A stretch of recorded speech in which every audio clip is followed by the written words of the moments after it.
ನಮಸ್ಕಾರ.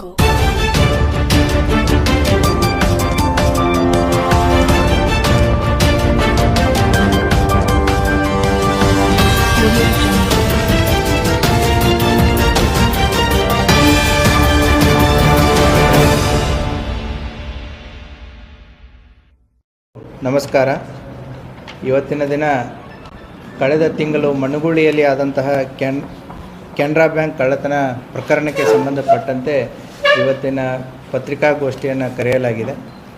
ಈ ಪತ್ರಿಕಾಗೋಷ್ಠಿ ಇದು ಭಾಗ 1.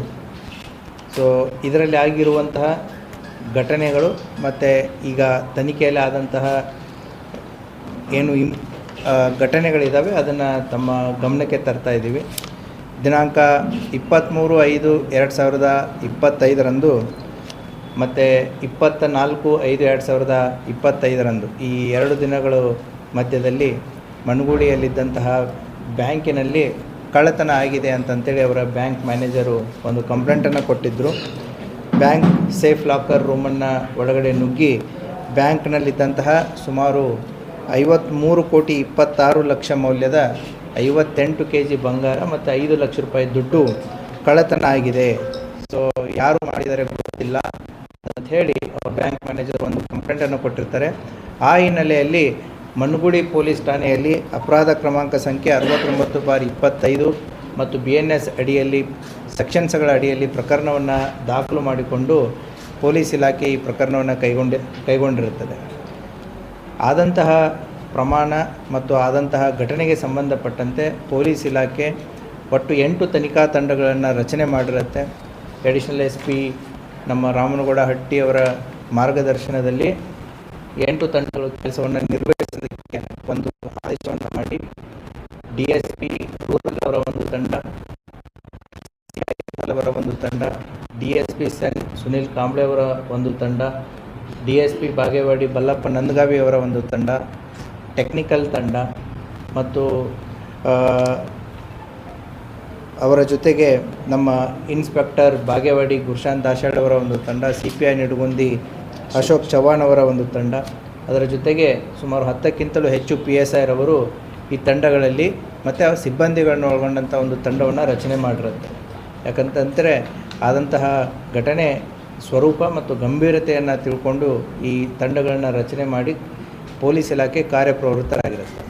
ಸೊ ಆ ಹಿನ್ನೆಲೆಯಲ್ಲಿ ಈಗ ಈ ಪ್ರಕರಣದಲ್ಲಿ ಆರೋಪಿಗಳಾದಂತಹ ವಿಜಯ್ ಕುಮಾರ್ ಮಿರಿಯಾಳು 41 ವರ್ಷ, ಈತ ಬ್ಯಾಂಕ್ ಮ್ಯಾನೇಜರ್ ಆಗಿ ನಮ್ಮ ಕೋಲಾರ ತಾಲೂಕಿನ ರೋಣಿಹಾಳ್ ಬ್ಯಾಂಕಲ್ಲಿ ಕೆಲಸ ಮಾಡ್ತಾ ಇದ್ದಾನೆ. ಸೊ ಈತ ಮುಂಚೆ ಇಲ್ಲಿ ಮಣ್ಣುಗುಳಿಯಲ್ಲಿ ಬ್ಯಾಂಕ್ ಮ್ಯಾನೇಜರ್ ಆಗಿ ಕೆಲಸ ಮಾಡಿದಂತಹ ವ್ಯಕ್ತಿ ಆಗಿರ್ತಾನೆ. ಆತ ಆರೋಪಿ ನಂಬರ್ 1. ಎರಡನೇದವನು ಚಂದ್ರಶೇಖರ್ ನೆರಲ.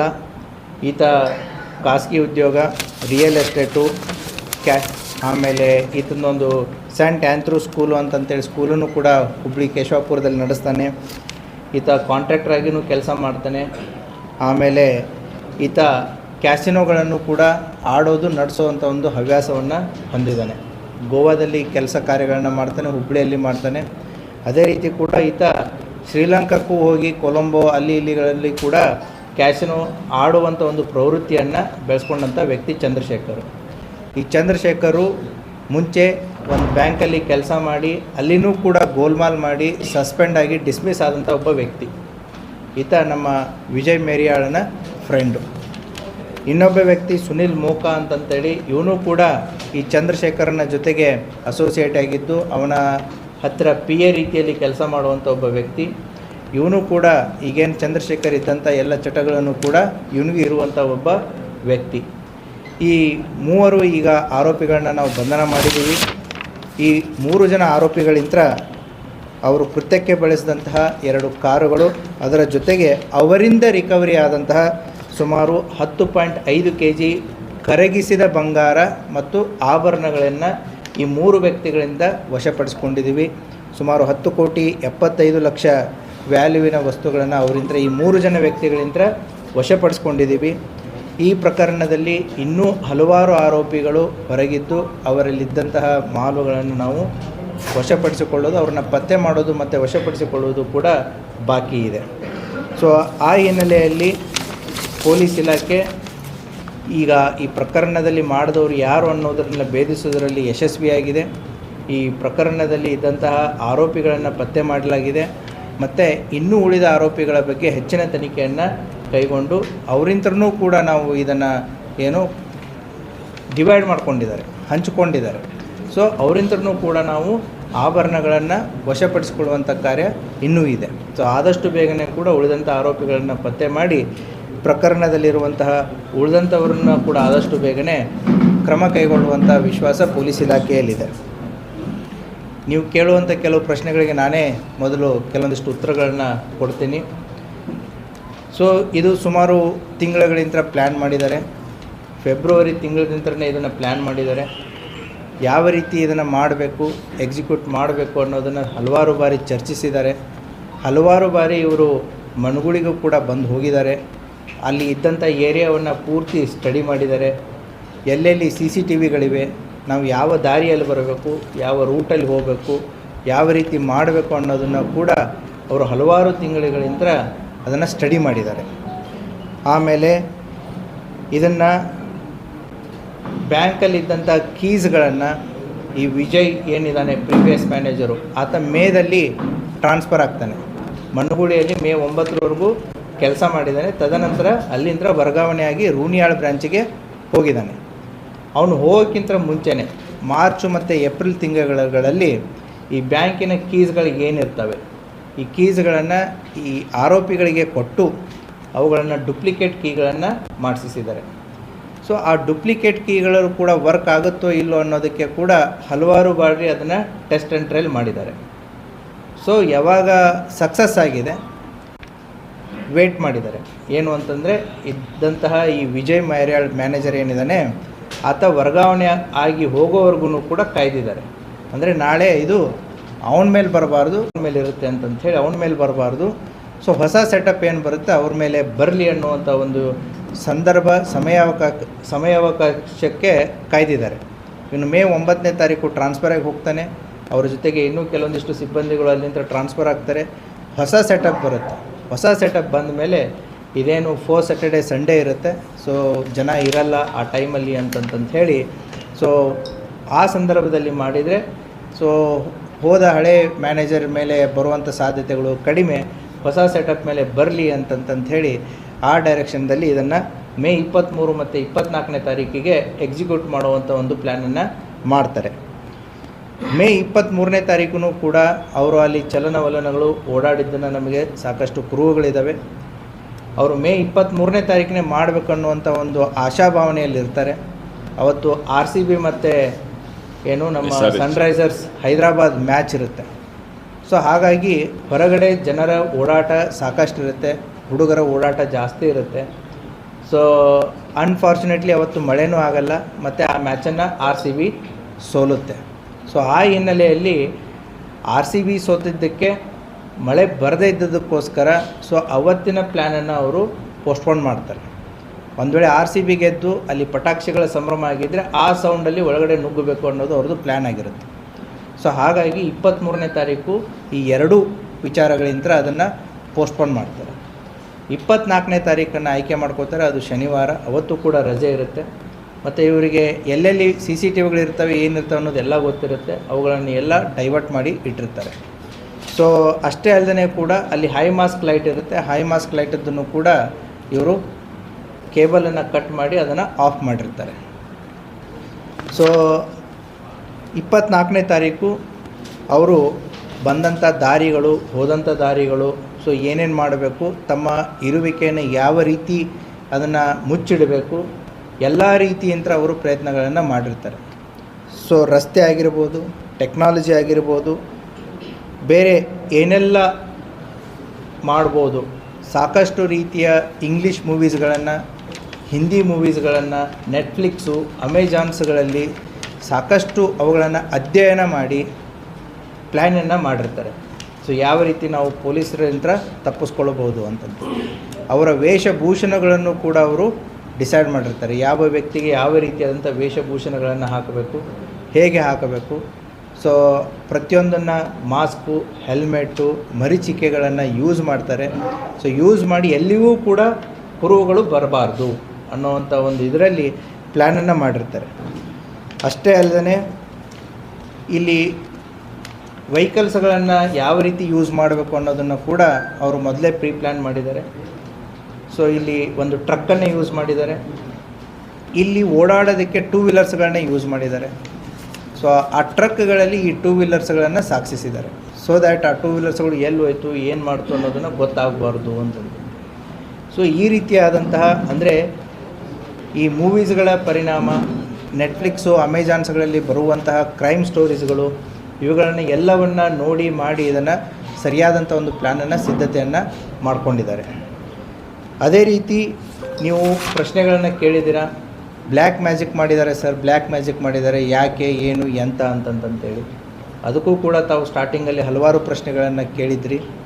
ಈ ಬ್ಲ್ಯಾಕ್ ಮ್ಯಾಜಿಕ್ ಮಾಡಿದ್ದನ್ನು ಕೂಡ ಇವರು ಬೇರೆ ಬೇರೆ ರಾಜ್ಯಗಳಲ್ಲಿ ಆದಂತಹ ಬ್ಯಾಂಕ್ ಅಫೆನ್ಸಸ್ಗಳು ಯಾವ ರೀತಿ ಇತ್ತು, ಏನಿತ್ತು ಅವುಗಳನ್ನು ಕೂಡ ಇವರು ಅಧ್ಯಯನ ಮಾಡಿದ್ದಾರೆ.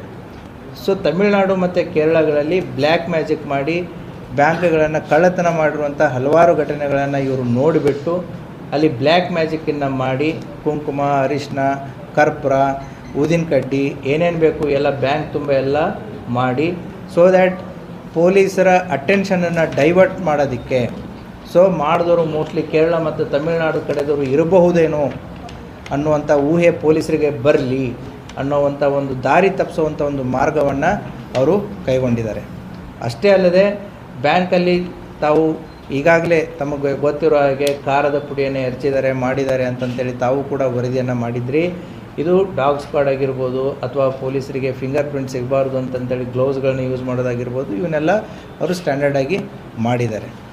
ಅಷ್ಟೇ ಅಲ್ಲದೆ ಕೂಡ ಈಗ ಅವರು ಹಲವಾರು ಮಾಡೆಲ್ಸ್ಗಳನ್ನು ಸ್ಟಡಿ ಮಾಡಿದ್ದಾರೆ. ಸೊ ಕೆಲವೊಂದಿಷ್ಟು ವಿಚಾರಗಳನ್ನ ತನಿಖೆ ಹಿತದೃಷ್ಟಿಯಿಂದ ನಾನು ಇವಾಗ ಯಾವುದನ್ನು ಕೂಡ ರಿವೀಲ್ ಮಾಡ್ತಾ ಇಲ್ಲ. ಇವತ್ತು ತಾವು ಕೇಳ್ತಾ ಇರೋದು ಇದು ಮನುಗುಳಿ part 1. Still there is a ಮನುಗುಳಿ ಪಾರ್ಟ್ 2 ಅವೇಟೆಡ್ ಇದೆ. ಸೊ ಆ ಸಂದರ್ಭದಲ್ಲಿ ಕೆಲವು ವಿಚಾರಗಳನ್ನ ತಮ್ಮ ಗಮನಕ್ಕೆ ತೊಗೊಂಬರ್ತೀನಿ. ಇವರು ಚಿನ್ನ ಆರ್ನಾಮೆಂಟ್ಸ್ಗಳನ್ನ ಹಾಗೆ ಇಟ್ಟರೆ ನಾಳೆ ಡಿಸ್ಪೋಸಲ್ ಮಾಡೋದು ಕೂಡ ಕಷ್ಟ ಆಗುತ್ತೆ ಅಂತಂತ ಹೇಳಿ ಅವುಗಳನ್ನು ಕರಗಿಸಿದ್ದಾರೆ. ಕರಗಿಸ್ಬಿಟ್ಟು ಕೆಲವೊಂದಿಷ್ಟು ಆಭರಣಗಳನ್ನು ಸಿಕ್ಕಿದ್ದಾವೆ. ಮೆಜಾರಿಟಿ ಆಫ್ ದ ಆರ್ನಾಮೆಂಟ್ಸ್ಗಳನ್ನು ಕರಗಿಸಿ ಗಟ್ಟಿ ಚಿನ್ನವನ್ನು ಮಾಡಿ ಇಟ್ಕೊಂಡಿದ್ದಾರೆ. ಅಂದರೆ ಡಿಸ್ಪೋಸಲ್ ಮಾಡೋದಕ್ಕೆ ಈಸಿ ಆಗುತ್ತೆ. ಮತ್ತು ಆರ್ನಾಮೆಂಟ್ಸ್ಗಳನ್ನ ಹಾಗೆ ಇಟ್ಕೊಂಡ್ರೆ ನಾಳೆ ಎಲ್ಲಾದರೂ ಕೂಡ ಸಮಸ್ಯೆ ಆಗಬಹುದು ಅನ್ನೋವಂಥ ವಿಚಾರದಿಂದ, ಯಾಕಂದರೆ ಐಡೆಂಟಿಫೈ ಆಗುತ್ತೆ ಅಂತಂತೇಳಿ ಆದಷ್ಟು ಬೇಗ ಏನು ಮಷೀನನ್ನು ತಂದು ಅವರು ಎಲ್ಲಿ ಮಾಡಿದ್ದಾರೆ, ಏನು ಮಾಡಿದ್ದಾರೆ ಅನ್ನೋದನ್ನು ನಾನು ನೆಕ್ಸ್ಟ್ ಟೈಮ್ ನಿಮಗೆ ಪೂರ್ತಿ ಆದಮೇಲೆ ಹೇಳ್ತೇನೆ. ಸೊ ಈ ರೀತಿ ಎಲ್ಲ ರೀತಿಯಂಥ ಪ್ಲ್ಯಾನ್ಸ್ಗಳನ್ನ ಮಾಡಿಕೊಂಡು ಪೊಲೀಸ್ ಇಲಾಖೆಗೆ ನಾವು ಕಣ್ಣಿಗೆ ಮಣ್ಣೆರಚಿ ನಾವು ತಪ್ಪಿಸ್ಕೊಳ್ಬೋದು ಅನ್ನುವಂಥ ಒಂದು ಮಹಾದಾಸೆಯಂತ್ರ ಈ ಎಲ್ಲ ಪ್ಲ್ಯಾನ್ಸ್ಗಳನ್ನು ಮಾಡಿ ಅವರು ಮಾಡಿದರು. ಆದರೆ ಪೊಲೀಸ್ ಇಲಾಖೆ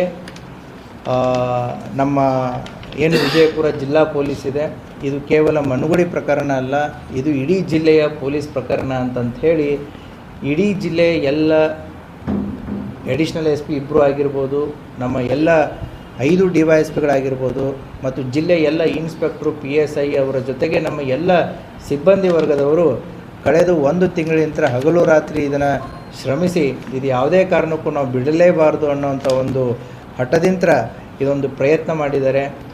ಅವರ ಪ್ರಯತ್ನದ ಫಲವಾಗಿ ಇವತ್ತು ಆರೋಪಿಗಳು ಪತ್ತೆ ಆಗಿದ್ದಾರೆ ಮತ್ತು ಈ ಪ್ರಕರಣದಲ್ಲಿ ಇನ್ನೂ ಸಾಕಷ್ಟು ಕೆಲಸಗಳು ಬಾಕಿ ಇದೆ. ಅದೇ ರೀತಿಯೂ ಕೂಡ ನಮ್ಮ ಪೊಲೀಸ್ ಇಲಾಖೆಯ ಹಿರಿಯ ಅಧಿಕಾರಿಗಳು DGP ಸರ್ ಅವರಾದಂಥ ಸಲೀಂ ಸರ್ ಆಗಿರ್ಬೋದು, ನಮ್ಮ ADG L&O ಆದಂಥ ಹಿತೇಂದ್ರ ಸರ್ ಅವರಾಗಿರ್ಬೋದು ಮತ್ತು ನಮ್ಮ ಬೆಳಗಾವಿ IGP ಸರ್ ಅವರಾಗಿದ್ದರು. ನಮಗೆ ಸೂಕ್ತವಾದಂಥ ಮಾರ್ಗದರ್ಶನವನ್ನು ಕೊಟ್ಟು ಅವರು ಅಡ್ವೈಸ್ ಮಾಡಿದ್ದು ಇಷ್ಟೇ. ಇದು ಅಮೌಂಟನ್ನು ಕೇಳ್ಪಟ್ಟು ಶಾಕ್ ಆಗಿರೋದು.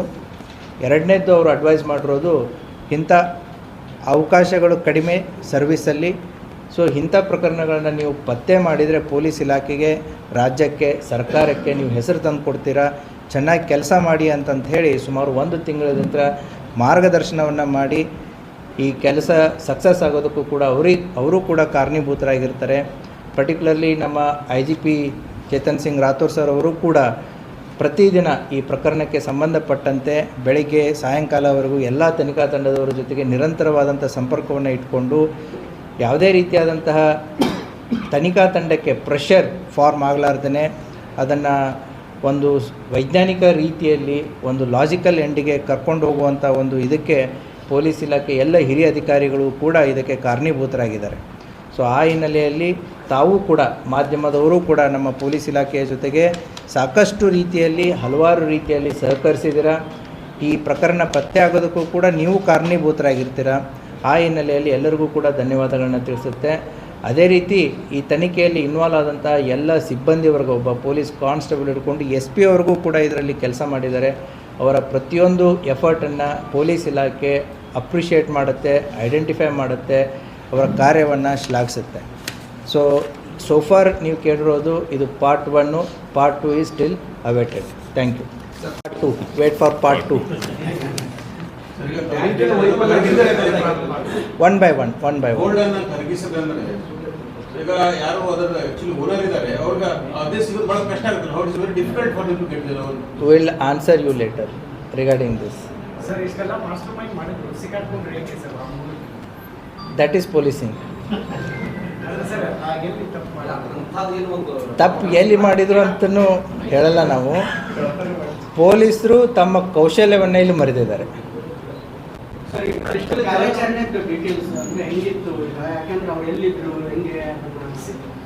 ಇನ್ನೂ ಹೇಳಿದ್ದೀನಲ್ಲ. So part 2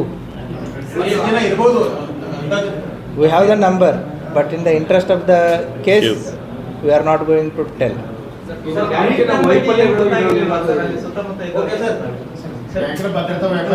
Thank you very much.